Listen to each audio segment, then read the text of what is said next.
तमाम तारीफें अल्लाह के लिए हैं जो तमाम जहानों का खालिक है, मालिक है। जी दोस्तों, आप देख रहे हैं सेंट्रल इंफॉर्मेशन टेक्नोलॉजी और मेरा नाम मोहम्मद यूसुफ है। जी दोस्तों, आज का हमारा टॉपिक है बेसिक्स वेबसाइट्स। इसमें हम देखेंगे कि वेबसाइट्स की हिस्ट्री देखेंगे कि www.worldwideweb क्या होता है और ये पहली दफा किसने लॉन्च की थी। दोस्तों, ये बर्तानिया के एक साइंसदान है टिम बर्नर्स-ली। ये एक कंप्यूटर साइंसदान था और ये बर्तानिया में रहता था। इसका वालिद एक कंप्यूटर साइंसदान था, वो भी कंप्यूटर साइंसदान था। उसने एक पहली वेबसाइट बनाई 1989 में, जो European organisation for nuclear research, इसके ऊपर पहली वेबसाइट बनाई गई थी सर टिम बर्नर्स-ली ने। उसके बाद ये लॉन्च की 1991 में। जी, अब दूसरा सवाल यह है कि इसकी जरूरत क्यों पेश आई, वेबसाइट बनाने की जरूरत पेश क्यों आई। हमारे पास एक कंटेंट है, अगर मैंने लिखा है, मेरे पास है, मैक्सिमम मैं पब्लिश करूंगा, एक बुक पब्लिश करूंगा तो वो एक सिटी तक महदूद रह जाएगी। ज्यादा क्या होगा कि एक सिटी से दूसरी सिटी से चली जाएगी, ऐसे ही होगा। एक जितनी मर्जी कोशिश कर ली मैंने, एक कंट्री तक ये महदूद हो गई। वर्ल्ड वाइड वेब का मतलब है होल वर्ल्ड, पूरी दुनिया में। अगर एक यूजर है, उसको कुछ कंटेंट चाहिए, कुछ इंफॉर्मेशन चाहिए, उसकी नीच कुछ भी हो सकती है। अगर ये वेबसाइट ना होती, मुझे कुछ कंटेंट चाहिए था वेबसाइट या एसईओ के रिलेटेड, मुझे कुछ इंफॉर्मेशन चाहिए थी, मुझे कुछ कंटेंट चाहिए था। अगर ये वेबसाइट ना होती तो मुझे क्या करना पड़ता, पहले कहीं किसी सिटी में जाना पड़ता, मुझे एक बुक परचेज करना पड़ती, उस बुक को मैं परचेज करके लेके आता, फिर मैं उसकी डीपली स्टडी करता, फिर मेरे पास वो कंटेंट आता। अब क्या है, अब मैं घर बैठा हूं, मेरे पास इंटरनेट है, मैंने अपने गूगल पे ऊपर गया, सर्च बार के ऊपर मुझे कंटेंट चाहिए एसईओ का, मैंने एसईओ लिखा, ऊपर बहुत सारे मतलब है वेबसाइट्स आ गई जिन्होंने अपना पब्लिश डाटा किया हुआ है, उन्होंने पब्लिश किया, वो मैंने उधर से अपना डाटा देख लिया। जी, इसीलिए ये वर्ल्ड वाइड वेब की जरूरत पड़ी। जी, ये मुख्तलिफ लैंग्वेज है, जैसा कि हम PHP है उसमें हम बनाते हैं। अब तो बहुत ही आसान है वेबसाइट बनाना। अगर आप अपनी वेबसाइट अपनी खुद की बनाना चाहते हैं तो वर्डप्रेस इंस्टॉल करें, डोमेन होस्टिंग खरीदें, अपना वर्डप्रेस पे अपनी वेबसाइट बना लें। करना क्या होता है, अपनी कंटेंट पहले लिखना होता है, रिसर्च करने के बाद कंटेंट लिखना होता है। कंटेंट लिखने के बाद आपने इतने पेजेस क्रिएट करने होते हैं। पेजेस क्रिएट करने के बाद आपने पेजेस क्रिएट आपने कर लिए। पेजेस क्रिएट करने के बाद हर पेज का अलग-अलग अपना कंटेंट होता है।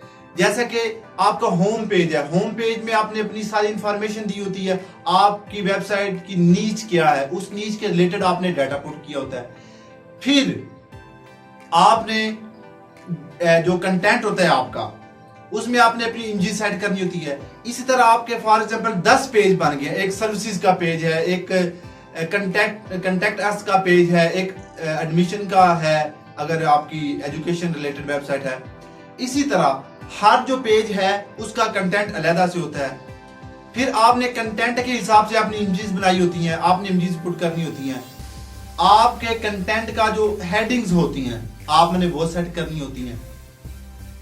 फिर आपने इंटरनल लिंकिंग करनी होती है। आपके कितने पेज हैं, 5 हैं, 6 हैं, 10 हैं, 10 पेज हैं, हर पेज को एक पेज के साथ दूसरे पेज को लिंक करना होता है। अगर एक यूजर आपके होम पेज के ऊपर है, वो आपकी सर्विसेज वाले पेज के ऊपर जाना चाहता है, तो आपने एक लिंक लगाना है उसके अंदर कि आप वो यूजर उधर से क्लिक करे आपकी सर्विस के ऊपर चला जाए। इसी तरह इंटरनल लिंकिंग करने के बाद आपने पब्लिश कर देनी होती है वेबसाइट आपकी कंप्लीट होगी। दूसरी चीज कि एसईओ की ही क्यों जरूरत पड़ी।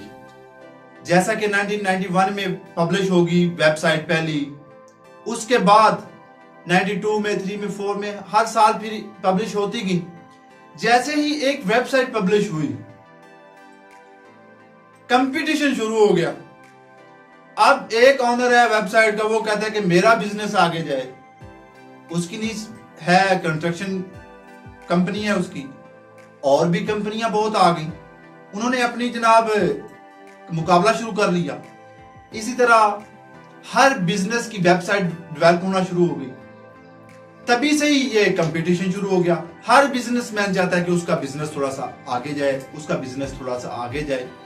इसी तरह तब जब से ये वेबसाइट का अमल शुरू हुआ है, तब से ही कंपटीशन शुरू है। जी दोस्तों, वेबसाइट का जो इंट्रोडक्शन है उसकी आपको समझ आ गई है। एसईओ तब से ही स्टार्ट हो गई थी।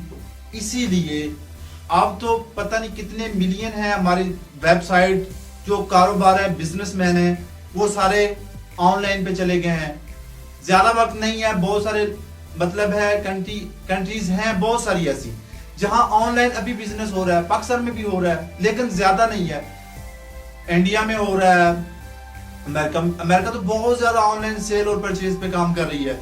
इसी तरह ऐसा जो दूसरे ममालिक हैं उधर भी ये चीज जा रही है। पहले इन चीजों का नहीं पता था दूसरे ममालिक में, अब उनको भी इसकी अवेयरनेस होती जा रही है। अब लोग कहते हैं कि मेरा बिजनेस आगे जाए, इसी कोशिश में लगे हुए हैं कि आगे एक दूसरे से निकले। ये कुछ ज्यादा वक्त नहीं है, आने करीब वक्त आ चुका है वो वक्त कि लोग फिजिकल जो होती है शॉपिंग वो नहीं करेंगे। लोग अपना मोबाइल या लैपटॉप से जो चीज अच्छी लगेगी वो सेल एंड परचेज कर लेंगे उधर से। इसीलिए हर कारोबार में वेबसाइट का होना बहुत जरूरी है। वेबसाइट तो बन गई, उसके बाद उसको रैंक करना बहुत जरूरी है।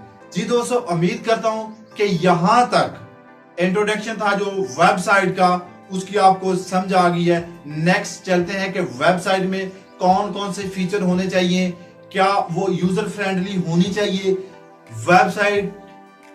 वेबसाइट में जो कंटेंट है वो कैसा होना चाहिए, हमें वो कैसे सेट करना चाहिए। ये सब चीजें हम नेक्स्ट लेक्चर में देखते हैं। Thank you very much.